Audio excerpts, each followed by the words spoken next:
G'day everyone, welcome back to TNT Footy season 2026. Footy's back, baby. Weekends are sorted again. The AFL season is here and we are pumped to have a massive year for you guys this year.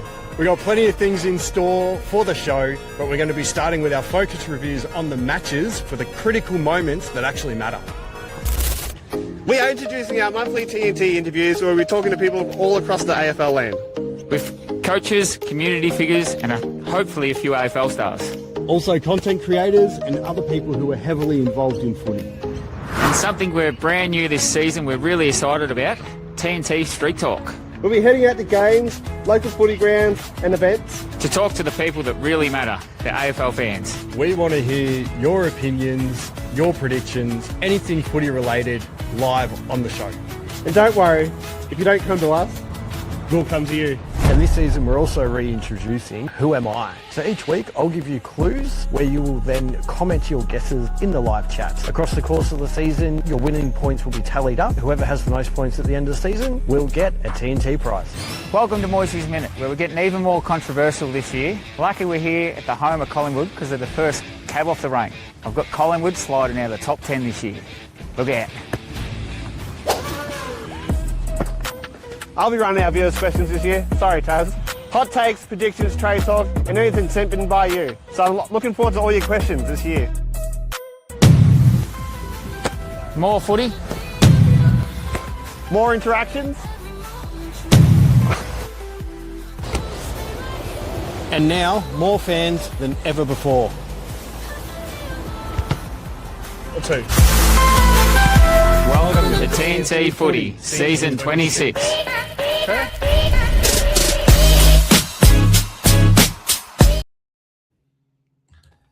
Well, we asked for an explosive round, and boy, did the footy gods deliver. Melbourne upset Lachie Neale's 300th game celebration. The bottom of the ladder almost ran over the top, and does it show how close this competition has become? I'm Egi, and welcome to TNT Footy. Beside me are my co-hosts Todd and Taz. How are we, boys?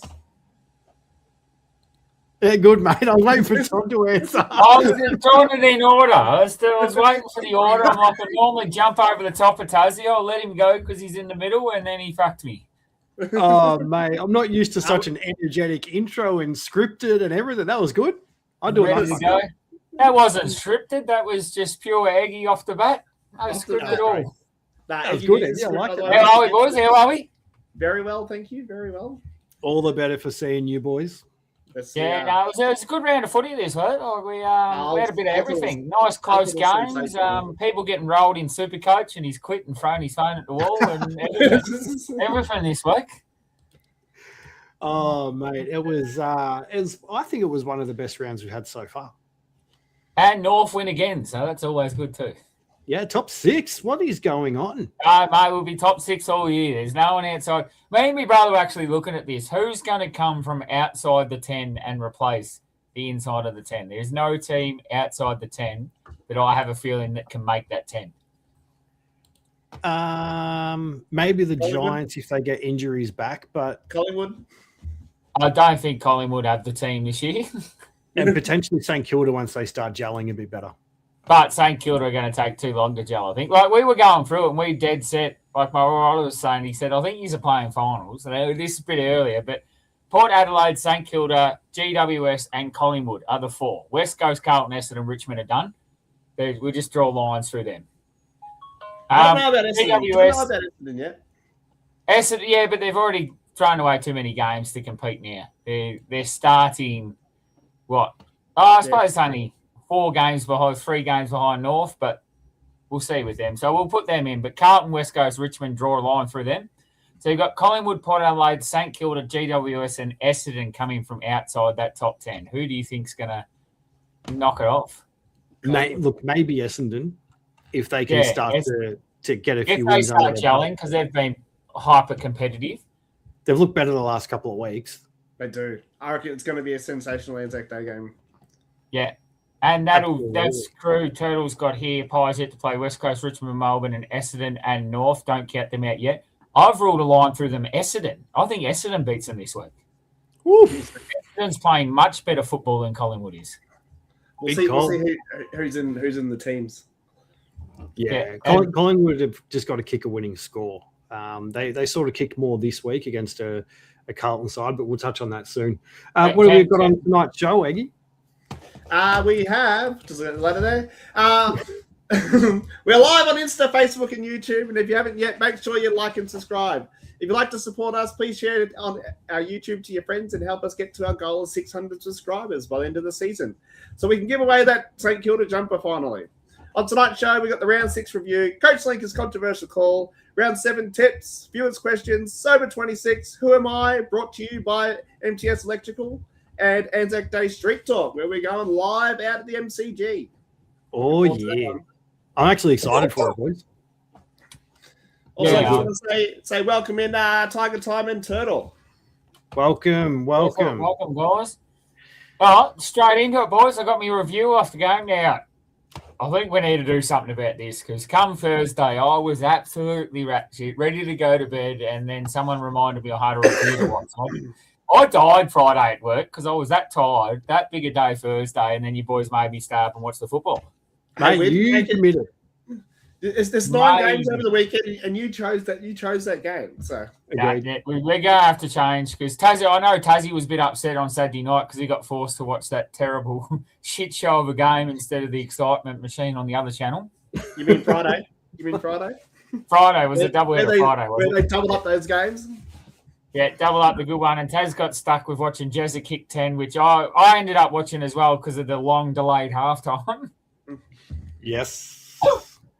Was it 7 in the first quarter or 7 in the first half? I can't remember now. 7 in the first half. Yeah, 7 in the first half. All right, but back to my game review. We had Carlton versus they who shall not be named, the old Collywobbles, the pride and joy of Eggy. This game, Carlton started off really well in the first 3 quarters, and I was really excited. I thought, played third quarter ago, and I thought they finally turned the corner. Here we go. Then same old Carlton. I think that the difference in this game, though, Collingwood looked good in the fourth quarter only because they had Nick Dacos. And if Tasmania doesn't want to chase Nick Dacos, that 1 quarter of football should put him right on their radar because they did not win that game without Nick Dacos. Dacos single-handedly dragged them over the line in that game in the first 4 minutes of that final quarter. Well, I disagree. But anyway, keep going. Disagree. You can have your disagree when it's your opinion turn. Yep. So as Carlton Collingwood, I actually thought it was a good game. It was a bit sloppy early. They cleaned the skills up. And as I said, Carlton doing same old Carlton things. I don't know what they have to do. Do they have to train harder? Do they have to get it out? I think it's all mental at this point. It's like when you're having set shots and you miss 1, you miss 2, then the team misses 3, the team misses 4. It's just they don't know how to win at the moment. They need to get winning back into their game, and I don't know how you do that. It's another 4 or 5 goal lead they've just given away, and they gave this one away in 8 minutes. Yep. Collingwood, I've been saying, it happens every game, it does. And Collingwood, I've been saying this all year, they don't have that run, gun, explosive score football. They did in the fourth quarter this week. Why can't they play that the whole game? Why can't they start the opening game like that? Not have the cattle, not have the fitness, I don't know, but why don't they play like that fourth quarter all game? Or even 2 or 3 quarters that game, then they can put on a score which will get wins.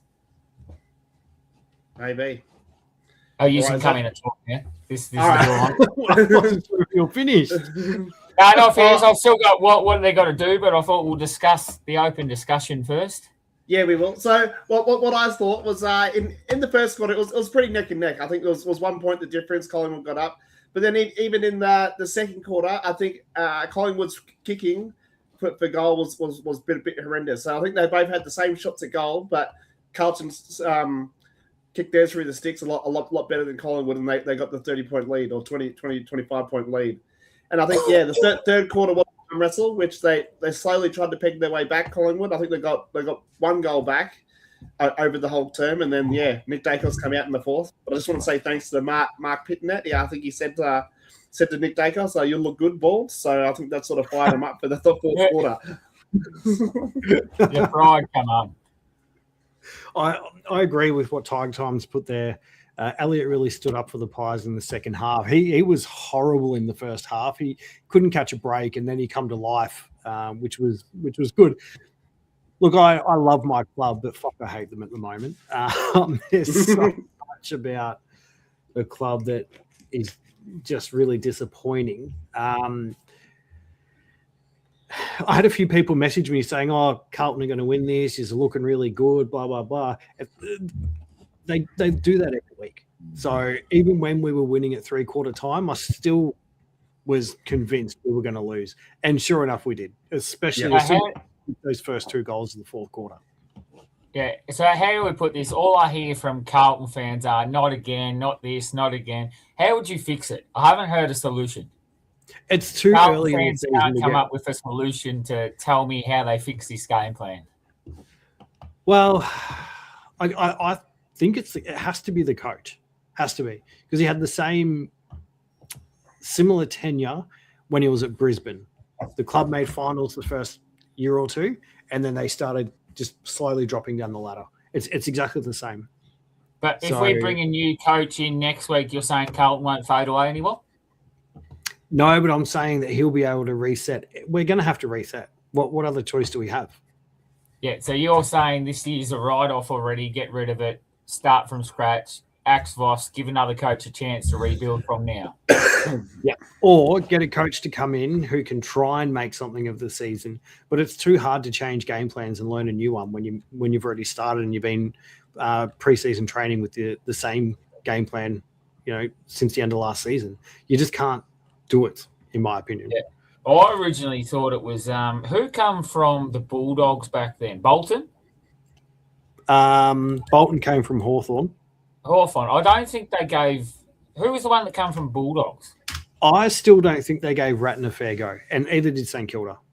Yeah, Ratton, and there was another one. I think your third one in these string of coaches. He had a winning percentage. Teague, it might have been. Had a winning percentage, and then, I don't know, just the club didn't like him, axed him, and then now you've gone on this role of just blame the coach. They're sticking with Voss at the moment. I think his win percentage is only it's probably teetering on 50% now. But I don't see us winning another game this year at the way that we're going. There have been signs the last 2 weeks, but I don't know. I think it is mental. Just having a look at the chats here, and Turtle's got Saints fans want Ratton back. Yeah, I'd have Ratton back in a heartbeat. And Tiger Time, Ratton got a raw deal from the Saints and the Blues. So is what it is. But yeah, good review, mate. What do you think the teams need to do next week? You heard it here first on TNT Footy. Tassie's giving you the hot tip. Bring Ratton back, they win the flag. Now, Egi, what Collingwood need to do is they just need to play that 4th quarter footy, just get a bit cleaner. Their forward line's still the issue. Ali did stand up, but I don't think you can rely on Elliott. And you can't rely, well, you probably can rely on Nick Dacos doing that in every 4th quarter, but against the better sides, you have to be in games to do that every 4th quarter. Yeah, but I was pretty impressed with Oscar Steen. I think he ended the night with three as well. So I think he looks to be good up forward as well. So it'll be good to have as a backup there. You knew Ruckman. Is that Steen? Yeah, Oscar Steen, yep. I reckon axe Cameron, put Cameron forward, make Cameron call and leave Steen in there. I think he's a dynamite ruckman for a young kid. Yeah, he is. I reckon he's pretty good too. He's had 3 or 4 years of conditioning in the VFL before coming in, so it looks to be good. I reckon he's got a great leap, and out of that centre, I reckon he does well. They normally win more than they lose in the centre. Around the ground, he's got a bit of work to do on his craft around the ground, but he's only got you can develop that in game. Yep. 100%. That's all I've got. Collingwood, give the ball to Dacos. Carlton, get Ratton back. That's what we do anyway. Give the ball to Dacos. Oh, my God. That's what we've got. And Ratton back for Carlton to win the flag. Yeah, I'm keen for that. All right, moving on to Taz's game review. Where Taz took on Geelong 131 to the Bulldogs 56. This was an absolute shocker of a game to watch, and I'm tempted not to watch the Bulldogs at all moving forward because at the moment they're just not performing. Granted, they've had injury issues. Yeah, I think they had 4 in that one game. So Geelong laid the smackdown. Yes, WrestleMania has just been on this weekend. On the Dogs Friday night, set up with a big first half. Jeremy Cameron was everywhere, kicking 7 goals, leading into the main break. The Cats were dominant in the ruck, which is no surprise, having 59 hitouts to 27. The Dogs just can't get English back fast enough. The Dogs held their own at stoppage with 37 clearances to 35, but their inability to defend transition and Geelong's efficiency going inside 50 proved too much. Jezza finished with 10 goals, whilst Bailey Smith ran hard all game to finish with 33 disposals, 11 clearances, 7 tackles and a goal. Excuse me. In more horrible news for the Dogs, they will be without one of their best players, Sam Darcy, who has ruptured his ACL. Now, I don't know if you guys know this, but his dad, Luke, actually ruptured his ACL in round 6, 2005, against Geelong at the same ground. Just fucking rub it in, Tuzzy. The family's just not strong enough. Just fix their knees, you reckon? They just need to stop playing at Geelong. Yeah. Now, the Cats currently sit in 6th spot on the ladder, but have made light work of their last 2 opponents in the Eagles and Dogs. They've got Port, North and Pies to come. So I see them climbing up the ladder further over the next 3 weeks. Yeah, they can win 2 or 3 of them, Oregon. Yeah, probably. They'll probably beat Port and North, and they'll struggle against Pies. I don't think that's how it's going to work. Now, the Dogs sit equal with the Cats with a 4-2 record. However, the games don't get any easier for them. They take on ladder leaders Sydney and second-placed Freo, both at Marvel. So I've discussed this at length with my brother and Dunny and that, and Scott put me on to this. Dogs have beat no one. They've beat a slow start in Brisbane, who's still wavering a bit, and that is it so far this season. They're still if you go back through, they beat a GWS with no stars in. They beat up Brisbane. Beat up Brisbane, and then they've really beat no one. The Crows when they were. Don't put GWS under done because they're the only ones that have beaten Hawthorn so far. Yeah, true, but that was back when GWS had their Callahan out as well, and they had a few. I don't think Green played in that one either. So Dogs are probably going to be mid-table again because they've lost to Hawthorn, who we think is a top 4, top 6 team. Top side. Geelong, top 4, top 6 team. They've beaten Essendon. They beat Adelaide, who I think will be a top 8 team. Yeah, but that was when Adelaide were missing Dawson and Rankin. Yep, agreed. And they beat Brisbane, which again is slow starters. And that was round 1 when they were slow starting and weren't playing. So as Scott was saying, they have not beat a team that can score against them. Yeah, they're going to struggle the next 2 weeks at least, and then they've got Port Adelaide. So they're probably going to go 2 losses and then 2 wins because they got Port and then Carlton, and then probably a loss to Melbourne. Can we say the same old Dogs? Because are they going to do what they did last year, struggle against teams inside the top 6 and flog everyone outside the top 6? Yeah, I think so.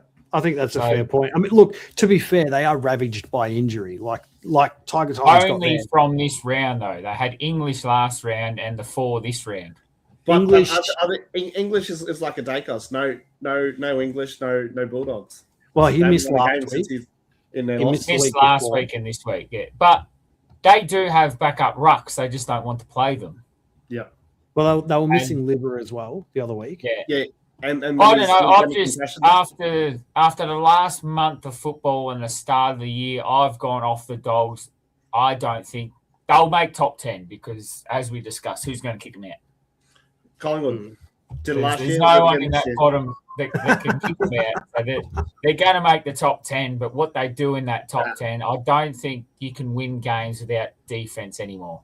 Like, yes, it's an attacking brand of footy, but you can't play who can score the most because against the Hawks, the Cats, even the Pies defend really well those long balls. If you can't get through a defense, you're not going to score, so you can't play who can score the highest. I reckon it's still a bit early to call on them, but I think they're a mid-table finish. Yeah, write them off. Write them off. Far out. Oh, my goodness. What they need to do next week. So I've got here for the Cats, really not much. Maybe try to avoid some lapses. When they've got such a big lead, just keep the foot on the throat of the opposition. And the second point was keep playing Mitch Edwards. I love the look of him and could be the ruck that the Cats have been screaming out for years. He looks really good. And I'd enjoy it for my super coach to boost up his price as well. Yeah. Look, I know that Dogs didn't really have good rucks in. However, he still showed a lot. For the Dogs, they need to get English in. He was a test last week, so hopefully he'll be right to go this weekend.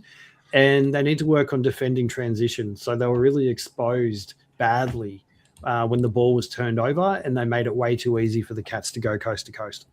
But that's where English comes in too, because he plays that Gawn sort of role where he rolls back as well.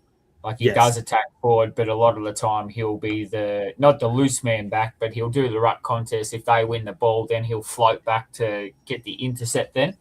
Yeah, which is smart play. Really smart. All right, we'll keep moving along. We got Swans and Giants, Egi. Yes, we do. Just cracking down here. Sydney 107 to the Giants 66. Sydney overcome wild weather and a lightning delay to defeat GWS by 41 points in the derby at SCG. Nick Blakey started to win the best on field as the Swans capitalise on the Giants' inaccuracy, pulling away late to continue their dominance and strengthen their position near the top of the ladder. They look sensational. Can I bring this in? I wasn't too upset with that time slot. I enjoyed watching the Cats game and flicking back after that to watch another game till fucking 11:30 at night. It's terrible. I didn't like how it was on so late though. Like with that 20-minute lightning delay in the middle, I did like how you still had a whole quarter and a half to go after the first game had finished. Yeah, the first game finished and they come out from half time. It was great. Yeah. You got another half of footy. Maybe that's something they can look at doing using the WA teams, having a later game Victorian time and a later game in Perth because they're 2 hours behind. So it's on until sort of 11 o'clock. So we reckon just pencil those permanent slots in. They do an 8 o'clock over there and then Sunday 6 o'clock every week. Potentially, yeah, why not? Every time they're over there. Well, North play 2 home games over there, so I wouldn't be mad at it. I just want to say here, do you think the scoreline obviously would have been a lot closer had Giants kicked straight? Yes, and that's what Tiger Time said there too. Yes, but they never really looked in the game from what I saw. Oh, I think they did. I watched a bit of the game and in the first half, I think Sydney looked too quick, too clean, and then they took the foot off the throat a little bit. Yeah, and that's what let Giants back in. But you've got 17? They got 22 scoring shots to 26. So Giants actually had more shots at goal in the end. But yeah, Oliver was huge. Grundy was massive. Grundy's at this stage, him and Gawn are fighting for AA again. Yeah. So just on that, GWS kicked 2 goals at 8 when they come back after the belated half time, and Sydney kicked 3 goals. Calzo, don't get me started on GWS goal kicking this season. It's stupidly bad. Could be worse. Could be as bad as Richmond, which is coming up. That was excellent pressure from North Melbourne. I was at this game. Excellent pressure. All right, moving on to one of the almost shocks of the round as well is Gold Coast 119 to Essendon 110. Gold Coast had off a fierce Essendon challenge to win by 9 points in the high-scoring clash. The Bombers led during the third term, but the Suns responded late with Christian Petrarca starring on his return. Despite Essendon's midfield dominance and pressure, Gold Coast composure proved the difference in the thrilling shootout. It was goal kicking accuracy too. I think at one point Essendon were 12 goals won. Yeah. But yeah, obviously the 34 shots to, was it 28 or something made the difference. Yeah, 25. Yeah. But at one point, Essendon, then they started, but I think they were 13 goals won at one point and right in the game, whereas Gold Coast were like 12 goals, 15 at one point or something. So it was the points were evening it up. But it was a thrilling game, though. It was really good to see Essendon play some good footy as well. And I hope the Bombers fans are happy with the performance that they put on because the last 2 weeks they've been so much better. Yeah. And I can't believe old Eggy's burnt my man Rao, who starred that game. Absolute beast in the midfield. His hand was that sore. His broken hand was that sore from the amount of handballs this bloke was feeding out the inside. He had 5 clearance. I think he had 22 contested possessions and 35 touches with absolute bull in the middle there. Sorry. I was going to say, Tiger Time, it's good to see Parrish actually playing back on ball now and not rolling through the forward line as much. He is. But are we going to get a game this year where Anderson, Rao, and Petrarca get to play in the same game? And if we do, how many points are they going to win by? Because I think it hasn't been till the preseason matches where they all been able to step on the field, or the Petrarca. Oh no, because Rao was off with his hand. No, Rao was Rao had just played started last week when Anderson went down with. But I think Anderson's back next week, so yes, that's good. Could be a chance. And Petrarca said after the game he loved playing with Rao, so I think that's going to be his new Oliver. I think he found it was like just as good as playing with Oliver back in the day. Yeah. That's Parrish's natural position, Tiger Time. They've just got to keep him there. Yeah. Racking up those possessions for our multis, that's for sure. All right, moving on to Hawthorn Port Adelaide, where this was a 3-point thriller as well, where Nick Watson starred with 5 goals as Hawthorn edged out Port Adelaide by 3 points. After wild momentum swing, the sides traded blows before a late power miss sealed it. The Hawks held firm in a dying moment, securing the 5th straight win in one of the games of the season. It was one of the games of the season. I thought it was an absolute cracker. This was back and forward, and he didn't know who was winning this game. No. Free kick Hawthorn? No, you can say that, but like they were there. I don't think it was poorly umpired, apart from the missed throws. And no, that's Adelaide. That was a different game. But I don't think this was poorly umpired. I think the game was umpired fairly. I don't know what you both think. I only saw bits and pieces of this game. Can I just say one player that I actually really like watching is Mitch Georgiadis from Port Adelaide. Really like the way he goes about it in that forward line. He's so good. I think he's complemented well because they look for him and they know he's going to lead out. We don't have a lot of leading forwards anymore. It's him and sort of Gunston. Yeah, they know to look for him because he's going to find those pockets. Yeah, absolutely. And I think Whitlock's starting to show a bit of form as well and taking that pressure off him. I'm pretty sure he popped up with a goal or two. So it's really good. Yeah, really good. Really good. Nick Watson was electric, 5 goals. He is. He looks really good, especially in forward and running through that midfield as well. Yeah, I love him in the middle. He's found a new way to get free kicks. You just run at your opponent and just bounce off him. If you bounce off him far enough, you get a free kick. It's the rule, apparently. Hey, while we're talking about Port Adelaide, Zach Butters, he got off. Yeah, Butters off, but so he should be. That tribunal was an absolute joke. The one who was presiding over it actually left and took the call on his phone driving to an appointment. Now, you can't be doing that if you're in an official AFL position. Just silly, mate. Absolutely silly. There wasn't enough. I don't think there was enough proof to convict him in anything. What happened to innocent until proven guilty? Not, we'll take the umpire's belief over you. Like, there was no proof. There was no anything. So I'm glad he got off and I'm glad they appealed. Innocent until proven guilty. We're in Australia, not in America. We don't have those. Yeah, but we still all believe that, don't we? You can't just... Yeah, 100%. Start crap Nick Foot. I think the same. Look, no offense to Nick Foot, but I think he blew the whistle. And this is just my opinion. I reckon he fucked up and then he tried to cover himself truly. Instead of he should have just after the game going, oh, I've misheard you, no worries, we'll sweep it under the rug. He took it to the step far, which he never should have. Yeah, agreed. But I think keep moving through. Yeah, keep moving through. Then we're moving on to Adelaide versus St Kilda, 1 point in this one. Adelaide stayed to thrilling comeback to edge out St Kilda by 1 point in a seeing-soaring classic. Taylor Walker started with 5 goals, including the late winner, as the Crows overturned a 26-point deficit. The Saints fought back bravely, but fell just short in a dramatic finish at Adelaide Oval. Now, can I say one thing on this, Chris? I have never seen the amount of throws I've seen in football that Adelaide does. There was a lot. Yes. They did it the week before too. Oh, that's what I was getting at. The week before and this week, I reckon I've seen 12 throws per game they've been through. Like, yes, umpires can't be, but we've got 4 now. How do they not see these throws? It was a really good emotional win for the Crows for Dawson. And I loved that they played a tribute for his brother. I thought that was really nice. Yeah. So good win. You could see he was in the coach's box, which is really brave of him as well, wanting to do that so early.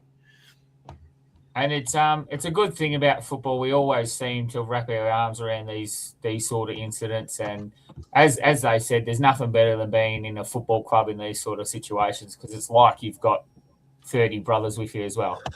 Yeah, absolutely. So definitely RIP, Jared. Can I just ask a question just to keep moving this up? You took the words out of my mouth, Tiger time. I was going to say, is Wilkie in all this, is he going to get another All-Australian jacket this year? I think so, yeah. I just bring him into my super coach team this week. So he is incredible, that man. Well, he's the best one-on-one defender. Now, the only thing that will stop him, and probably won't stop him because he's missed so much football, is Brisbane. I'm blanking. Andrews come back and was absolutely electric on the weekend, so that might be the only thing. But I think he can fit them both in. I think they're both in that All-Australian side. Yeah, no, I agree. He was fantastic. Another player I really liked in this game who hit his straps a bit was Flanders. He played quite a good game for them. And when it comes to goals, Tex Walker, he really stood up. Flanders. And here you go. Jack Higgins is everywhere. All right, moving on. North Melbourne dominated Richmond with a 75-point win, piling on 20 goals in a one-sided clash. Paul Curtis started with 6 majors, while Harry Sheasel led the midfield masterclass. The injury hit inaccurate Tigers never recovered, slumping to another heavy loss at the winless start to the season continues.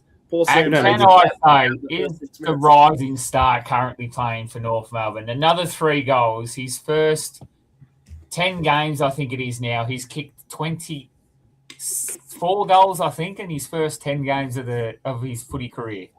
Are we just going to move on and not talk about this game? We don't need to, do we? No, we don't need to.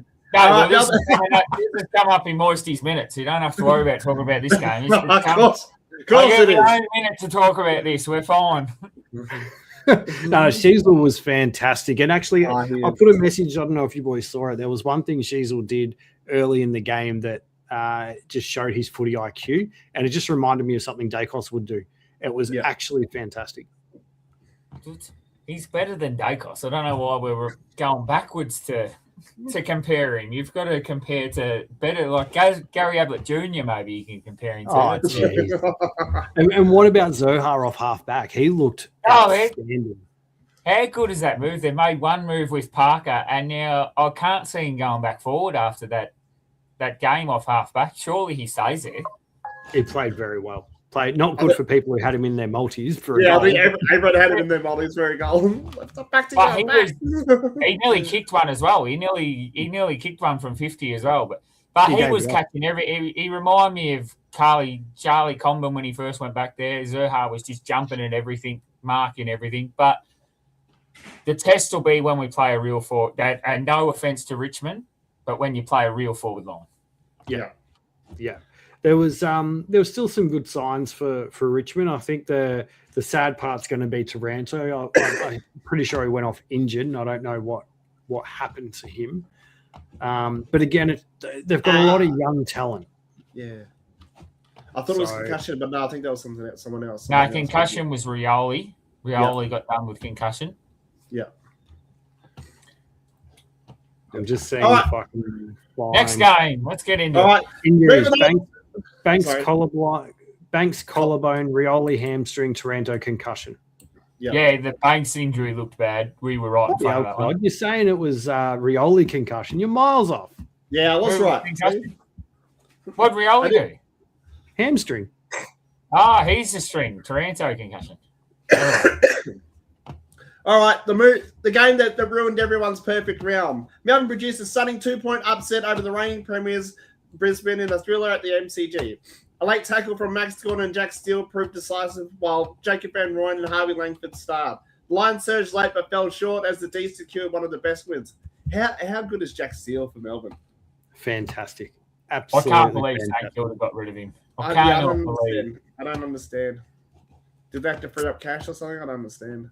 Yeah, they needed to clear up some salary space, I reckon. I don't know why they got like as soon as I heard they were letting Steele walk, I couldn't believe it. He's been their best player for 6-7 years. Yeah, absolutely. I just want to say, hang on, Tiger Top. I genuinely hope we delist Ralph Smith, Presti, Hopper to start off. I don't ping this on the younger players, but some of our older players need to go. I think you guys should pick up George Hewitt from Carlton, to be honest, to replace Hopper. He's a similar player, but better. That's where I think too. Prestia and Hopper come over to top up a premiership side, not to create their own. Yeah. 100%.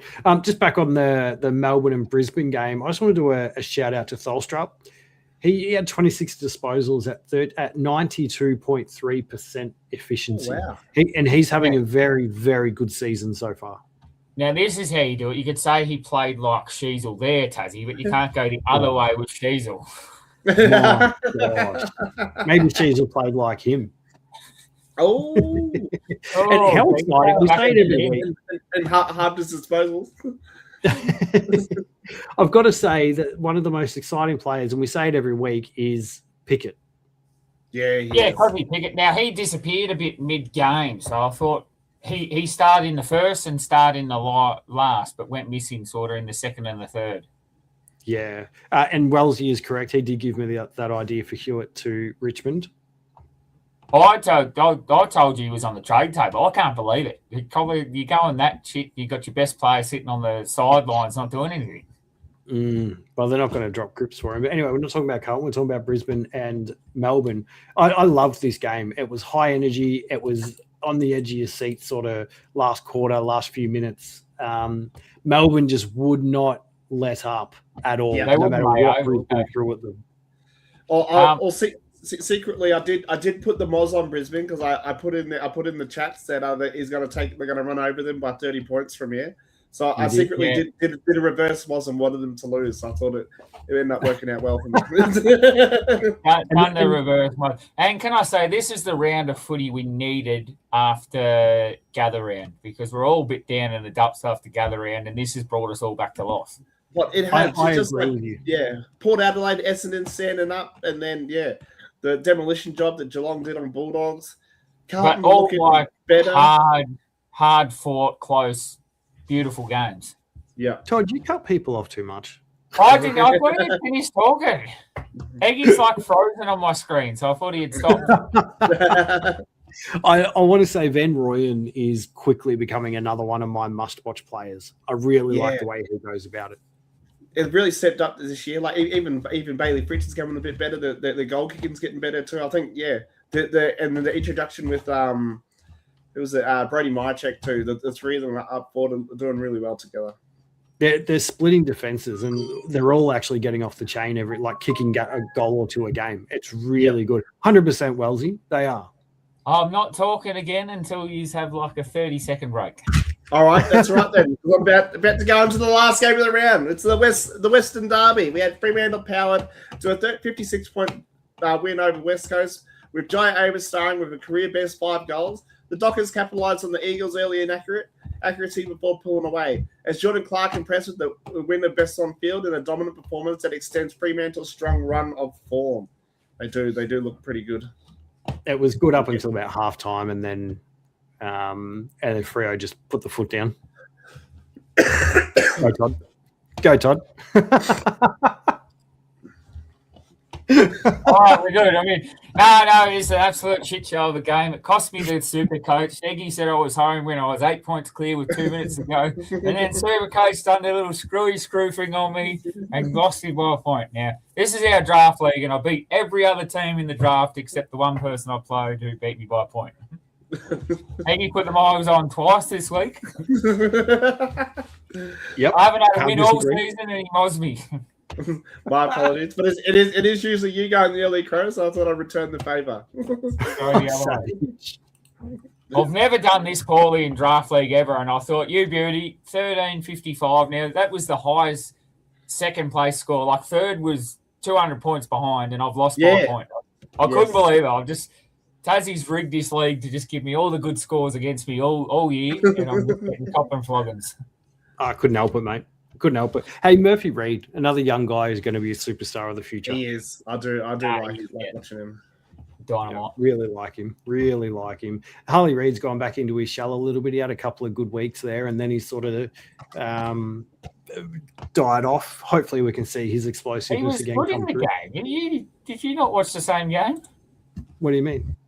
Harley Reid was good. I thought he was everywhere in the first half. I don't think he was as impactful as what he was in the other games previous weeks. That's all. Con McCarthy, he was huge. Kelly, now, I think Kelly's hurt in there, and he had 24 touches, but it was the worst 24 touches I've ever seen him off. I think now this is going to be harsh. But you know how they were using him forward and he wasn't impacting the game? They were playing better when they were using him forward and he wasn't impacting the game. Yeah. Taking a spot off one of their younger guns who can do more with the ball, if that makes sense. Well, they're trying to take pressure off Harley Reid in the middle, but they're still going to Reid. Now, Artie's got a comment on Instagram I just saw now. AFL Tribunal is a joke. Soft tickle and you cop a week. Talking about the 2 suspensions for the Hawks players. No, they were 110% there. They've been told not to do that. I don't know how. We've had this 5 weeks in a row. There's been 5 players suspended 5 weeks in a row for doing the same thing. It's like going down the highway, doing 110, getting fined. Well, 120 down the highway, getting fined. Why'd they fine me? Because you broke the fucking rules. It's been in for a long time. And they were clear punches. So, all right, we've got to keep moving. At 7:42, we're up to the controversial call. Moisty, take it away. Moisty's Minute. Remember, we've done the whole fan page. We're Moisty's Minute again, Taz. So Moisty's Minute is proudly brought to you by CoachLinker. If you are a coach, want to be a coach, looking... hang on, fuck that. If you are a coach, want to be a coach, or a club looking for a coach, this is the platform for you. Register your interest in the links below. And good news, testing phase is starting, I believe, towards the end of this week. Testing phase going live. Get in there early, and Tassie and CoachLinker will look after you. All right, boys. Now, I had an experience this week. We went, me and a couple of mates from work, we got some medallion hub cricket. So we went down to the old North Melbourne Richmond game, bit of fine dining. We had a bit of duck, sitting there eating our duck at 11:30 in the morning. And we sat there wondering, there's nothing to do. Can we get some pre-games going, some women football before, some under-18s, some VFL? I think it's time. Get us some curtain raisers. You want to get interest behind the women's football, get them before the men's football. There was, in the restaurant we sat in, there was 100 people. There were people everywhere around the stadium. Everyone was there at 11:30. The game didn't start till, I think it was 1:10, 1:15. Let's get the girls out there. Get the VFL out there. Get something. I think we need something for a curtain raiser. Celebrate the girls' game. I'd go down there at 9 o'clock if they started at 9 o'clock with the girls. Watch the girls, watch the VFL, watch something else before football. But I think it's time, while we're fine dining on our duck and everything like we all do when we go to the football, to get another game in before the game, I reckon. What do you boys think? I agree, 100%. Well, it'd be all right if you were the second game of the day, but because you're the first game of the day, you wouldn't be able to watch it on TV or anything. Yeah, I don't like the women more want crowds at the game. Now, how many people I think we had 40,000 at the Richmond North game. You'd probably get 20,000 of them come eat food early and watch the doubleheader. Yeah. Sorry, I'm laughing at Tigers time. I saw 2 Tigers fans play fighting each other for the ball in the stands. I didn't entirely mind it. Showed more effort than what Richmond did in the third quarter. I seen that they had that on the big screen and they had it after the 2 kids, and he would not let him throw the ball back to the goal umpire. He just kept pushing him and pushing, wouldn't let him go, wouldn't let him throw it, and then he ended up dropping the ball over the fence. Oh, that's so funny. That's actually hilarious. I reckon it's time to get some curtain raisers. Get the girls on first. We want to build their football. Well, just piggyback them off the men and see how we go. Yeah, I think it's good. I do. All right, we'll move into round. Good idea, that is. Round 7. Now, our tips, we'll do these as we go. So we've got the Dogs up against Sydney Thursday night. I think the Swans are all over them. I think so too. Yeah, 100%. Sydney by the Flemington Straight, 322 points. Beautiful. Richmond, Melbourne. I think Melbourne win comfortably. Melbourne. Depends what Melbourne turn up, because they nearly lost. They got smacked by Essendon and then beat Brisbane. So is it time to get smacked again? So I'm 50-50, but I'm going Melbourne. Hawthorn, Gold Coast. I'm picking Hawthorn. I'm going Hawks as it's away from the Gold Coast. Yeah. I'm going Gold Coast. They get Anderson back, Rel, Anderson, and Petrarca in that midfield. Look at it. I like it. Essendon, Collingwood. Now, I'm genuinely on the fence with this one, but I'm leaning towards Pies. I was trying to get into this one first because I'm going the upset of the season. I think Essendon is genuinely playing a lot better football than Collingwood, and I think Essendon, because it's always a close game on Anzac Day. It is always a close game. So I think it is always a close game, but I think it's Collingwood's turn. Who are you going Pies as well, Eggy? Yep. Yeah, Pies 100%. Port and Geelong. Probably safe to say we're all going Geelong. Port Adelaide by 100. No, I've got Geelong in this one, boys. Fremantle, Carlton. I think Freo by 80 points. Yeah, I think over there, Freo have to get this one, I reckon. No Pito, no Mackay. Yep. If Swans are winning by 300, Fremantle's winning by 6. Yep. St Kilda, West Coast. Saints. I have to go St Kilda. Same in Melbourne. Adelaide. I think this one will be a cracking game, and I'm going. I think so. Adelaide. I'm going Brisbane. But I don't think they'll get 2 losses in a row. Yeah, Brisbane to bounce back, and it's up there. Yep. Nice. And then last but not least, GWS and North. I'm actually tipping North. I think we all are. What's the surprise there, Tassie? We're on fire. Sitting 6th on the way. Oh, that's funny. Now, I think we should choose what games we're watching later in the week and leave it as a surprise for our viewers. Yeah. Todd, don't do Thursday. Because you'll fall asleep. He won't. Yeah, Thursday's rough. Tell us before the game start which game you're doing, please. Well, I've got mine. I'm going Anzac Day. I'm going the blockbuster. Anzac Day for me. I won't miss that. We'll have to watch it together. I might be actually, while we're doing Street Talk, I might have a ticket to the game, so I might be going in. Beautiful. Street Talk, I might be in and watching the game live. It's all right, Eggy. I'll come watch it with you. Thanks, mate. Thanks. If I can't, I'll come watch it with you, but Dunny might have an extra. Oh, we're second fiddle. Hear that? We're second fiddle. Well, maybe we can send Eggy in there with Dunny and you or me can watch it, Tassie. Eggy's probably got a ticket.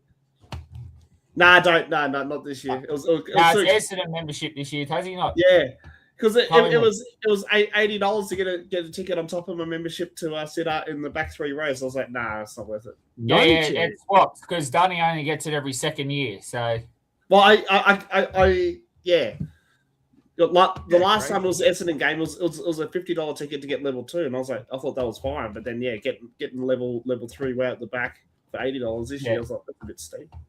Yeah, bug that.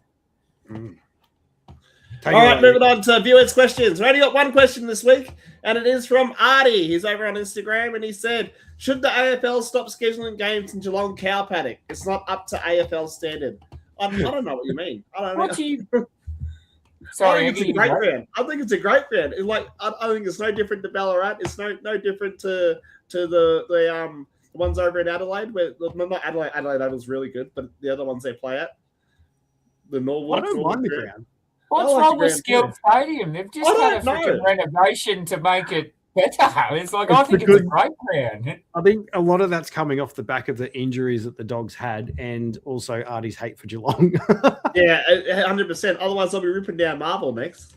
Yeah. Yeah, let's say you have the roof open, we get a bit of a sprinkle on Marvel. Oh, ground's fuck it up, rip her up. She's gone. Hey, Tiger Time, if you are on Instagram and Facebook or either, follow us if you're not already, because we'd love to get questions in from you as well. Yes, please do.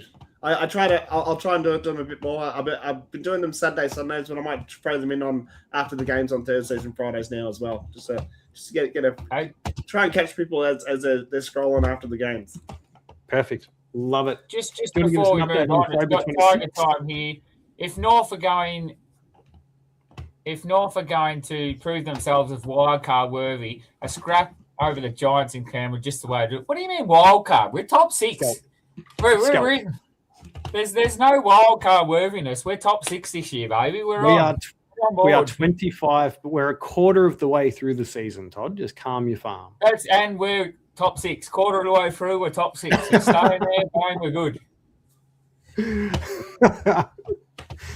Get on board. I haven't had a lot to cheer about lately, but get behind us. We got Cooper Trembath just marking everything. All right, let's keep moving through. Sober 26. I don't think we've increased any donations yet. No, we haven't. No. We haven't really shared it over the socials either. But yeah, it's Sober 26. The singlets are live in the QR code. I just posted. If you want to just donate straight to the cause, it's in the chat now. Actually, I should probably post it on Instagram as well too. And don't forget, buy a singlet, buy a jumper, buy a hoodie, get it on a footy game, cricket game, whatever. Take a selfie of yourself there. We'll double your donation. So instead of 10, we'll put 20 in there. And get behind us. Don't forget, we're shaving Eggy's head into a mullet when we hit 250. Yeah, I know. And it's getting pretty long now. I'm desperate need for a haircut. His wife's getting pretty annoyed too. Yeah. She gave us a message the other day. Hurry up and donate so I could get this thing off him. Well, yeah, actually, boys, why have you two not donated? I donated. I brought 3 singlets. What are you on about? I bought a singlet. Me too. All right. Todd getting ahead of himself. I know I've got nothing to fire back after last weekend, but keep the lid on it. No, I think I'm getting a bit of Tassie excitement. I'm like, just while we're up and about, look, halfway through the season, I'll have enough and crack the shits and throw it. But while we're up and about, you've got to be happy.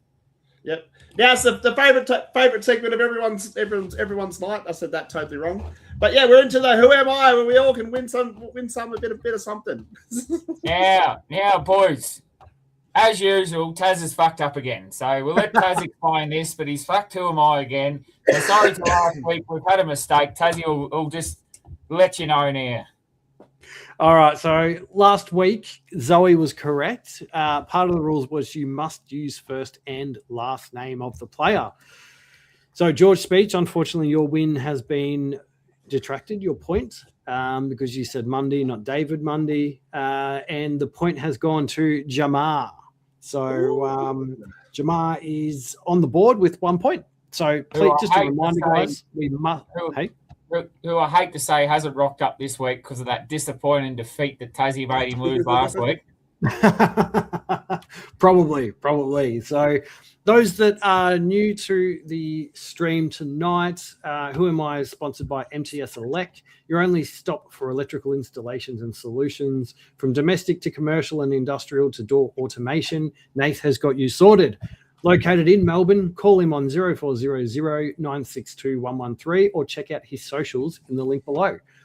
Now, full prize details. So the winner of Who Am I at the end of the season will get a $250 gift card to use at any store and a $50 merch pack. All right. Clue number 1. I am a top 5 pick who debuted early in the following season.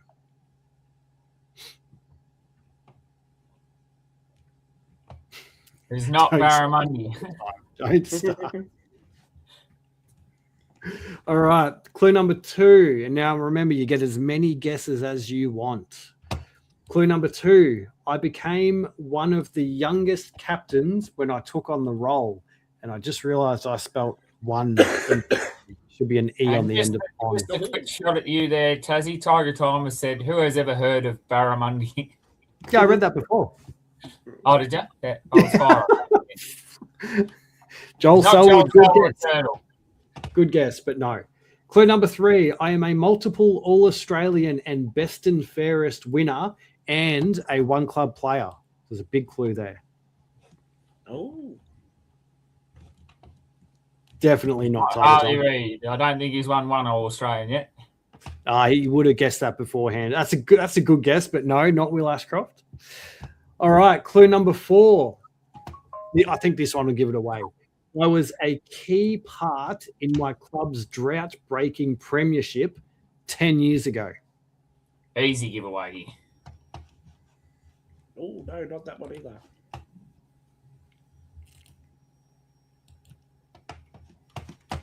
It's not Okay. Gatos, not Murphy. All right, Tassie, next question.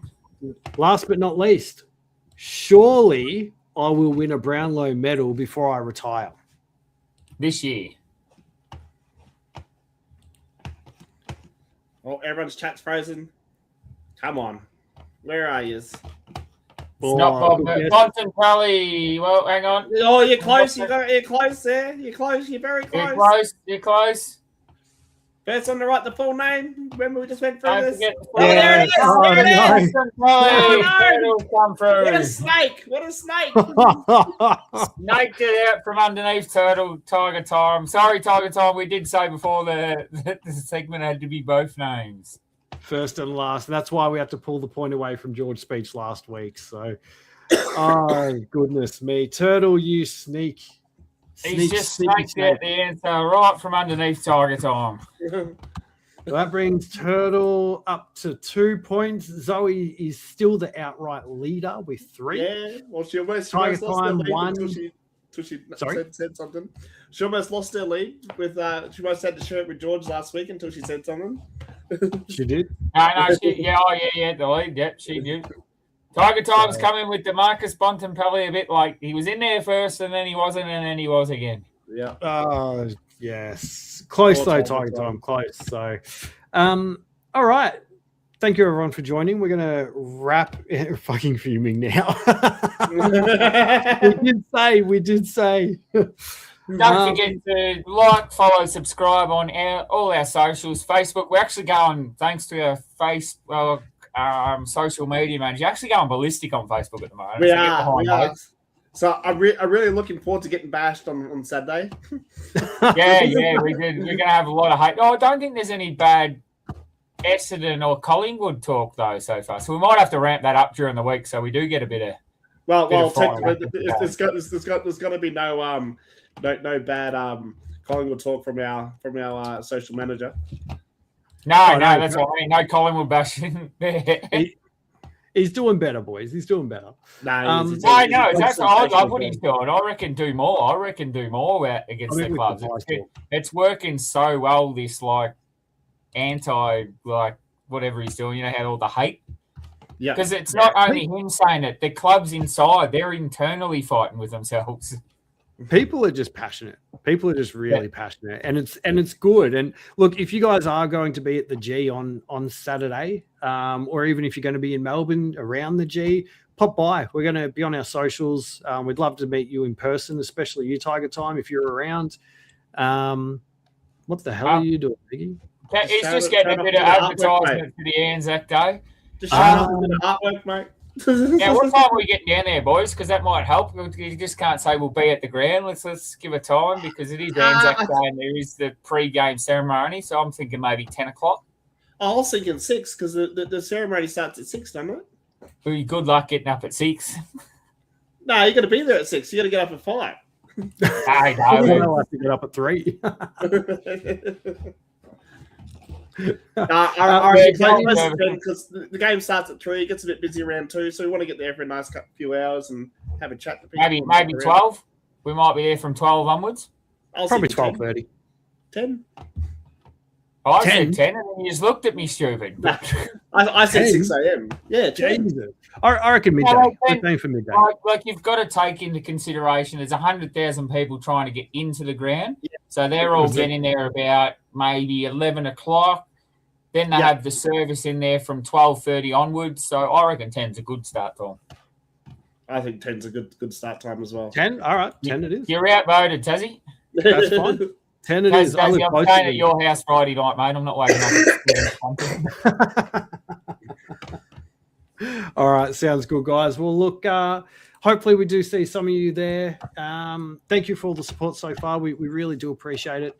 We will do the Bring a Friend in the next month or so stay tuned for that.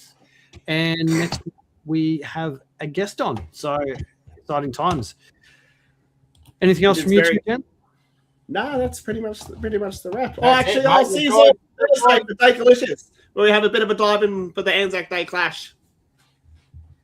Love it. Let's hope this week's an explosive round of footy. Yeah, Let's hope peace. so. Where we're at, TNT.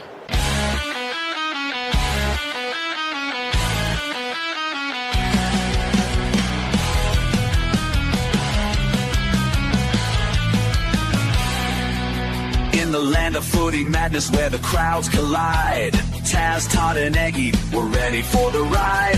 Taz rocks the blues with Crips in his heart. Viewers' questions coming now, that's just the start. Goals and speckies in the heat of the game.